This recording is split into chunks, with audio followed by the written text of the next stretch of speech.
Hello, everybody. Happy Sunday. Today is Sunday, January 10th, and this is the Sunday submission for MMA News.com. Please check out MMA News.com for all your mixed martial arts and combat sports related news. We also have the YouTube channel. If you wouldn't mind, like and subscribe to the YouTube channel where this video will live. Click the bell notification and things like that so you can get all content like this and interviews with fighters. This week's our latest is Amanda Ribas, who's on UFC 257. And if you haven't heard her speak, she is a ball of energy, a ball of good energy, which I'm sure we need right now. And Roxanne Modafferi, who's fighting on the next few cards that UFC is back. UFC is back this week and coming up January 16th. It's the first card on ABC. Let me get this out of here so that my stream doesn't slow down anymore. Just FYI, I know I haven't been too active on the social medias and stuff lately. I'm working on getting a new laptop and stuff like that. But if you haven't followed me, couple housekeeping note too. The usually when I record this, I broadcast it on Sunday around brunch time on Periscope and Twitch. If you're not following me on Twitter, that's my Twitter handle at Carbazel. Excuse me. The end of January, Periscope is going away, so I think it's just changing to Twitter Live. Twitter does stuff like that. All these big tech companies do stuff like that, where they like give you a great product that you use and do stuff with, and then they take it away. So that's what the big tech companies like to use. And then I'm having some issues with my laptop, so I am getting a new one soon. So sorry if I seem like I've been scarce on the social medias and stuff like that, but I'm still writing away at every place that I write for and pitching stuff and stuff like that. So we got the UFC's return. A lot of the promotions are coming back, but obviously the UFC likes to be first. They're coming back strong. This Saturday, I think they're calling it UFC on ABC or UFC on ABC 1. Max Holloway versus Calvin Kattar. Super stacked card. I'm trying to see if we've lost anything lately. The thing with booking these cards, I mean, of course, it's at Fight Island if you haven't seen that already. UFC is making their first string of events at Fight Island over in Abu Dhabi, and they look like they're coming back heavy with this first card. I mean, it's almost, I mean, obviously there's no title on the line, but I want to say it's almost pay-per-view worthy because the amount of fights on it. It's going to be on, of course. Well, this says ABC. Okay, so the prelims are going to be on ESPN Plus from what I'm looking at. But there's 1, 2, 3, 4, 5, 6, 7 fights before the main card that switches over to the ABC, and I mean they have all their the names that are on the main portion of the card. I mean, just even the prelims, just FYI. There's fighters that you need to watch. Nick Lentz is on there. He fights Mike Grundy. Wu Yanan versus Jocelyn Edwards. I feel like Wu is somebody to keep an eye on. The UFC wants to build a performance institute if they haven't already in China, because they're trying to. Obviously, Weili Zhang opened up the floodgates for them to market themselves in China. And Phil Hawes. Again, if you haven't watched Phil Hawes, he was fought. I've seen him fight in World Series of Fighting against Nasruddin Imavov. Again, I don't know. Between now and then, if we haven't learned anything from 2020, between now and then, the fight card could get a lot shorter and changed by the time we hit the weekend. If you follow any of these fighters on social media, a lot of them are putting up that they've already made their way out to Abu Dhabi, so they can get through their quarantining and things like that, and COVID tests and stuff like that.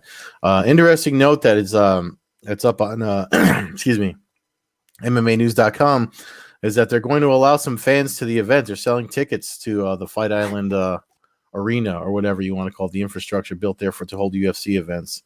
When I looked at the string of events, they're I believe Nolan King put out that there's some events booked for February for the Apex, so it looks like they're going to be there for a good month in Abu Dhabi. Obviously, for the UFC 257 pay-per-view, I do my 7 takeaways piece for MMAnews.com, the editorial I do for them of things to take away from that week leading up to fight night and things to take away from the event. I feel like one should be done for this, so I might as I look at the card, I see there's a lot of stories there to spin, especially when you're looking at the main event between, Max Holloway's journey, in the UFC alone. And it's weird that they're doing. Obviously, with the featherweight, there's these little subliminal hints that I feel like they're dropping towards obviously McGregor is making his return this month at UFC 257, and you're looking at the opponents. There's a weird what do I want to say here? There's a weird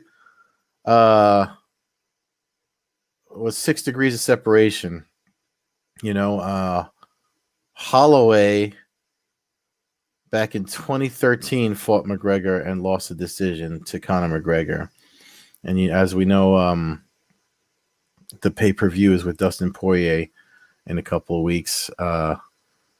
That's with Conor. We all saw how that came about with McGregor and Poirier doing their, they were going to do it for charity and things like that. And this will be the second fight that seems like they're booking where McGregor's not kind of like talking trash or trashing someone like that, because the way I feel like in all the interviews I've seen them do, I've seen more Poirier interviews than McGregor, but it looks like we're losing light of the fact that the two of them were going to do this on their own. And obviously the UFC wants to get that, the whole red panty night thing. When McGregor's name is tied to something, everyone knows it means money. So I think, they're trying to lay the tracks for, if say, because obviously whatever happens between, if you look at the lightweight division, and because they're fighting at lightweight 155 and excuse me, sorry, I didn't mean to do that right into the mic. No tea today, like Luke Lopez keeps telling me that comments on the YouTube channel. I got coffee and water, probably two things that aren't good for Jersey coughs. So if you're looking at the Poirier McGregor fight, and then Justin Gaethje was the last one to fight for the title. They're probably trying to do something here where because obviously at this point, I think it's safe to say we don't have to wait on Khabib to come back anymore. This is my opinion. Again, with my technical issues and everything going on in the news that I'm going to try to stay away from here. It's been a little distracting to stay focused on what's going on with the division and the sport and things. I know there's a lot of fight announcements and things coming up, but obviously we're all a little distracted with the year coming in and the pandemic, and then if you're in the States, all the stuff that happened this past week. But I'm not going to get into that. What I do want to get into though is I feel like something they're trying to lay the track work for.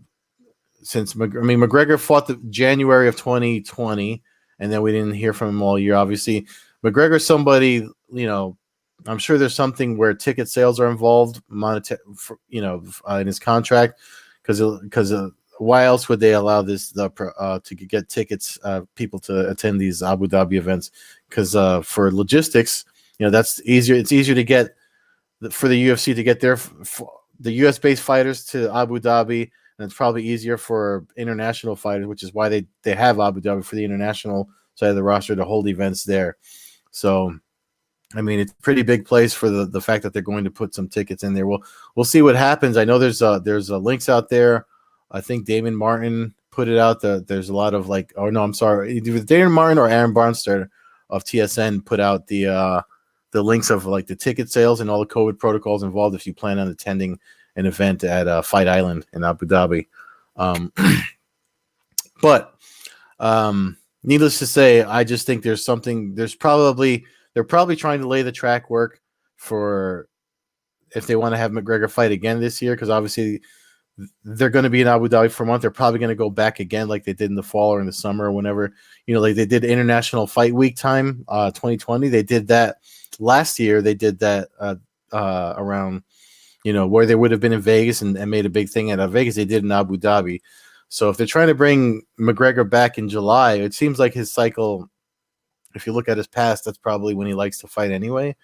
So if they have him fight in July there, they could bring McGregor versus someone in July back in Abu Dhabi with the ticket sales. So I feel like if say Holloway gets past Qatar this upcoming weekend, we could very well see McGregor, McGregor, all these revenge against McGregor fights. I'm just, again, I know there's not beef or anything, but this is just something that there's something that they want to do. I just saw a video too recently.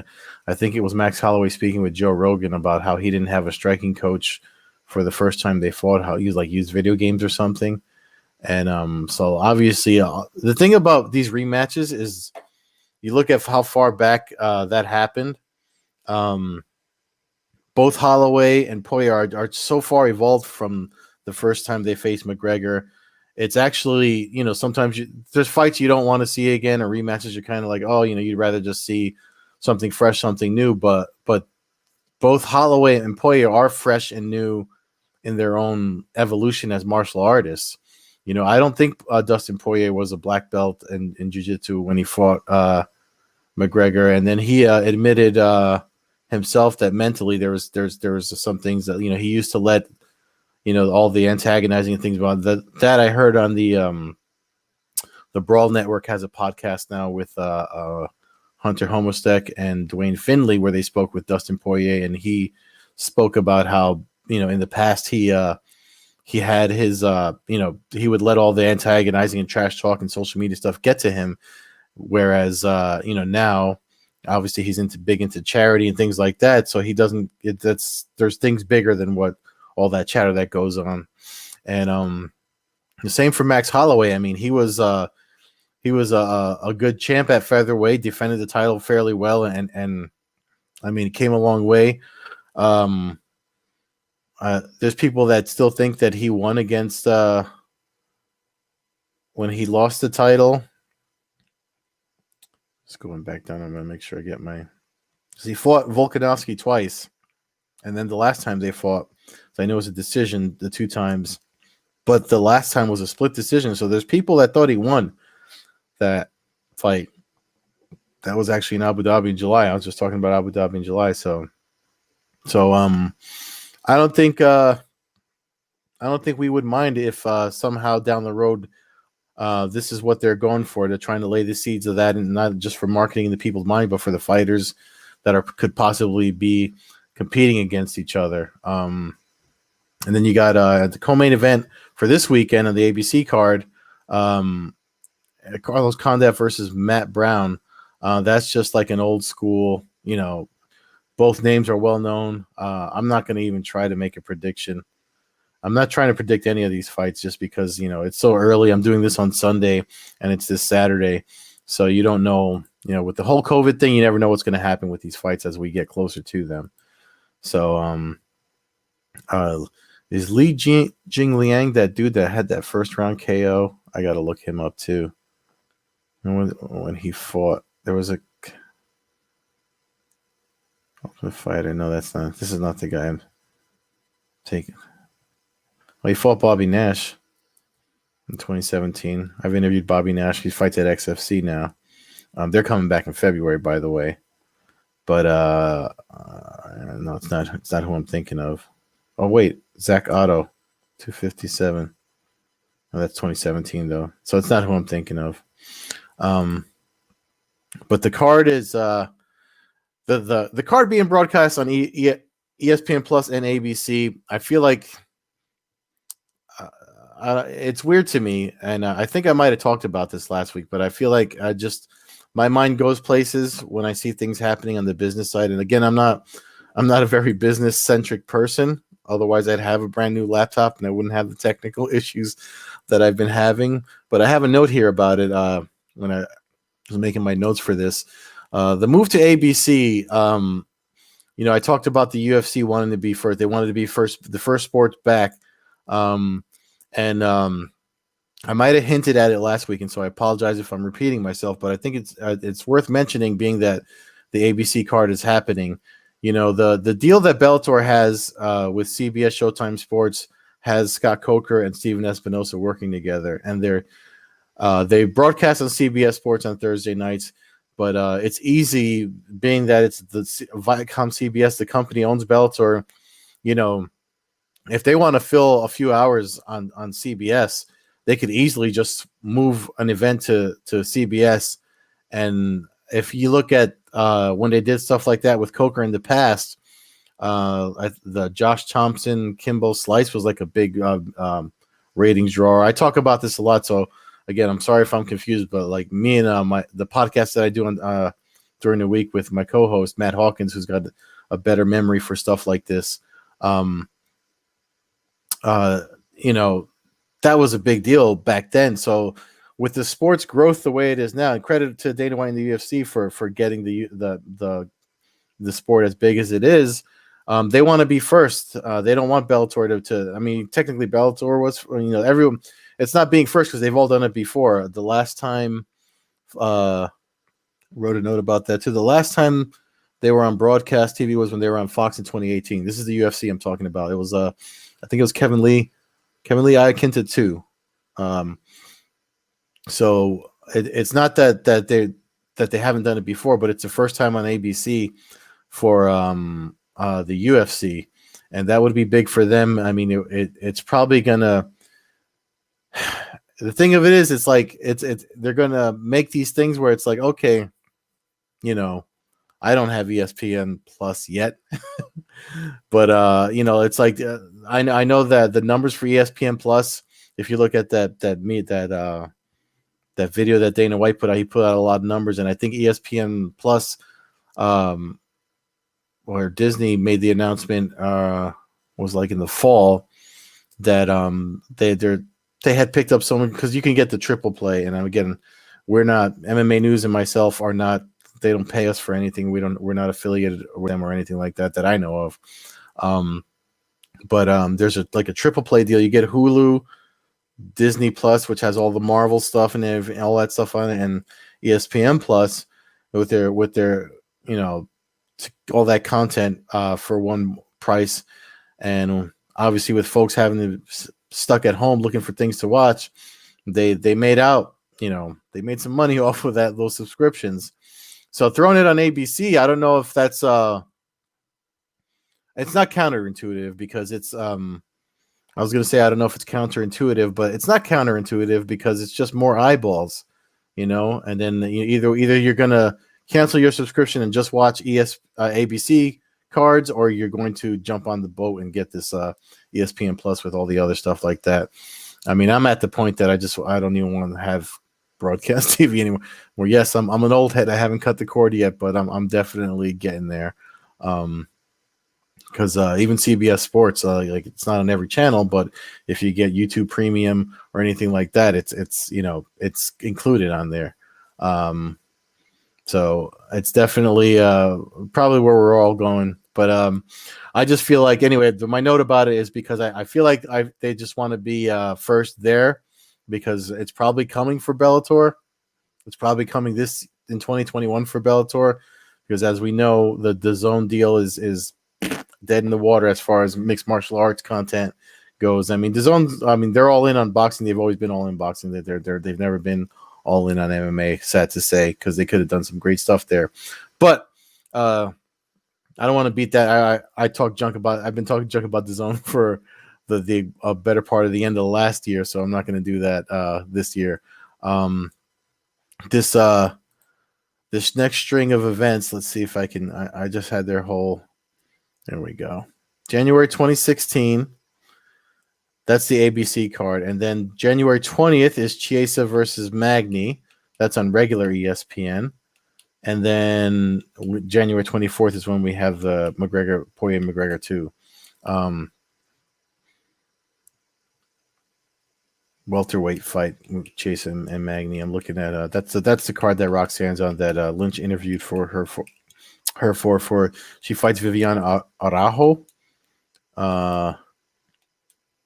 Ricky Simone again. Oh, the whole thing's going to be on ESPN, so that's actually that's a really good card too. Ricky Simone versus Gaetano Perillo. I'm just looking at the card for the week after this week coming up. So we got a lot of content coming on your way as far as fights go. Tyson Nam, Matt Schnell, really good. Nice build up. The UFC is definitely doing a nice build up for UFC 257. And again, I just feel like I see them trying to lay some booking seeds. The matchmaking. I don't know how much goes into matchmaking. You know what's weird about combat sports is that there is no. This is where I think Chael Sonnen needs to step in and write a book. There is no you can't go to school to be a matchmaker in martial arts. I think that you can, if you look at how Joe Silva, who was a matchmaker before Sean Shelby and the whole Endeavor / WME IMG deal happened.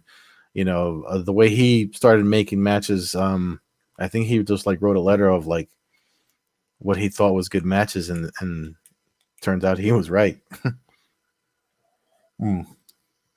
So, listen, we need our escapism. And as much you can say what you want about the UFC and the COVID testing protocols and stuff like that, but 2021, it's early. Who knows what to expect? I feel like we've pretty much hit bottom. So with the pandemic and everything else going on, so there's nowhere else to go but up. And I think looking forward to these events will get us on board. I mean, it's the same with football, whatever else you're watching. You're probably watching football now as I record this, but when the season ends, it's almost like you get this. And I know fighters go through it too. I've heard a few fighters I've interviewed, fighters I've heard talk about it. They go through event depression. You do the fight camp, all the media marketing, and then the event happens, and then it's you can see it on social media, on Twitter, no fights this weekend. And I've definitely felt it because with the the cold and not much to do and being locked down, it's definitely something that folks fall into as fans as well. So I know I'm excited about it. I'm curious as to how the ABC is going to handle when we watch fights on ESPN. I think we're all, even if same thing happened with Fox when they're on Fox, when the UFC was on Fox Sports. But I'm curious. I mean, I'm sure we're going to get annihilated with commercials as we watch it. But that's how the money is made. The thing of it is, when you're streaming on something on a pay service like ESPN Plus, you see a lot of folks talk about listen, I'm not paying for this service to watch more commercials, So when I think I've watched a few of the broadcasts on Bellator because they put the fights, some of their stuff on YouTube before they switch over to CBS Sports. But there's a filler part, and I think they just kind of put this loading screen. I hope that's not what ESPN Plus viewers are viewing. If you are, comment below because I'm sure I'll find out. But drop it in the YouTube comments because I'm curious to find out if that's what's going on. And also, here's a good question. I see a lot of folks complain about the audio and stuff like that during the ESPN Plus stream. So do you think they're going to improve it, or do you think it's just it's just F you, take money, and you know what I mean? Pay for the service and take what we give you. And the reason I'm saying that is because folks might have forgot, but the UFC did announce the price of pay-per-views are going up. So that's another thing to think about when you sign up for the paywall of ESPN Plus, because think about it. If that's how pay-per-views are sold. So you got to pay the monthly service for ESPN Plus, and then you have to still through them buy the pay-per-view. So it's almost like people call. I remember there was a time that it was considered like, what's the word I'm looking for? When they called MMA cockfighting or human cockfighting or whatever they called it. Now it seems like it's MMA is becoming highbrow. Like, you got to have money to be an MMA fan and follow the sport. So listen, I'm not like a huge correspondent or anything for MMAnews.com, but you know what I'm saying? Like, I'm not making that Dana White money or Conor McGregor money or whatever you call it. But I'm curious to what your opinions are about that too. So feel free to drop them in the comments below, because I feel like that's gonna matter as the year goes on, depending on how the year goes. But like I said, we can only go up from where we've been, I think. So vaccines out. I'm so a little surprised that they're going to entertain some fans at the Abu Dhabi events, because Dana White said a couple of events ago that he didn't want to do He wasn't even thinking about fans in arenas. He didn't want to do them unless he could fill it. But I guess with the deal that they have going on there, maybe there's some folks that are wanting to see the events. And I know they let there's like royalty out there and stuff, and some of them have been allowed in. I'm looking forward to hearing some cheers again. I mean, as much as I loved hearing audio, the leather landing and stuff like that, and you can hear the fighters' corners, and there's some comedy out of that, and there's some other thing. There was also some controversy out of the clear audio that we were getting. If you remember Dan Hardy and the Herb Dean issue that happened, I believe that happened at Abu Dhabi. Where he stated his opinion, and then there was the whole thing of the distraction of like the referees. It's almost like there's like they call it what they call it for concentrating, white noise, right? So those cheers and stuff like that, the referee's only focusing on one thing. So when you have all these other audio things popping up that you can hear everything, I kind of side with it. Not side, but I can see where Herb Dean has come from, where he said that could be distracting, and he doesn't know if that's the corner throwing in the towel or so, which is why Dana White was like, he'd fire whomever on the spot if they do that. Something like that happens again, coming at an official. Something happened the day that happened too in another promotion, where a fighter attacked an official, and he was just kind of disgusted with that. So I think it just added salt to that wound when all that happened. But it's going to be interesting. I, for one, am excited for the UFC to be coming back. I mean, listen, everybody, the internet culture has got a pretty hateful, there's a culture of hate in it, but there's also some positivity there too. And I think we should just try to focus on the positive stuff. And, as much as you want to worry and be concerned, about the those that are fighting and the fans attending. I mean, the people want to do it though. The fighters that want to do it, and it's a different mentality that when you choose that life to, and something happens that says you can't do it, you can't help but want to support those that are going to try anyway. So take that for what you will. I'm not trying to be a whatever side of the fence you want to talk about, but I just feel like it's good. It's a good distraction. Even the haters watch as much as they hate. So you know what I mean? So like let's all kind of move forward and focus. I think we 2021 has to be a positive year, because we can only go up from where we've been. I said it a couple of times, and I'm just saying it again for the sake of the return of some combat sports this coming weekend. And I think that's it for me.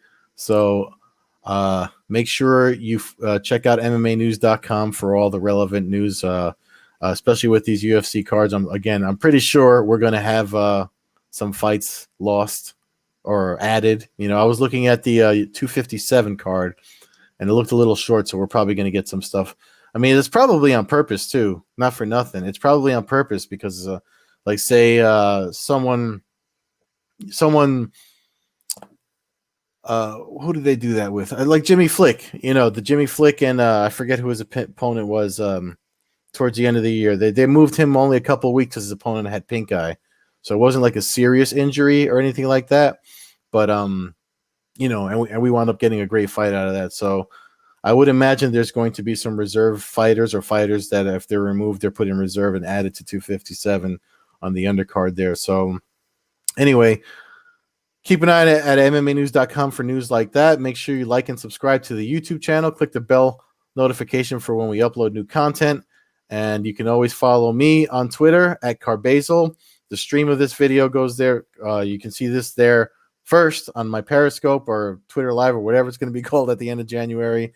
And it will live at the MMAnews.com YouTube channel. So thank you so much. Have a safe Sunday. Be kind to each other. Don't listen to hate and, keep it positive. I'm tapping out. I'll see you next Sunday.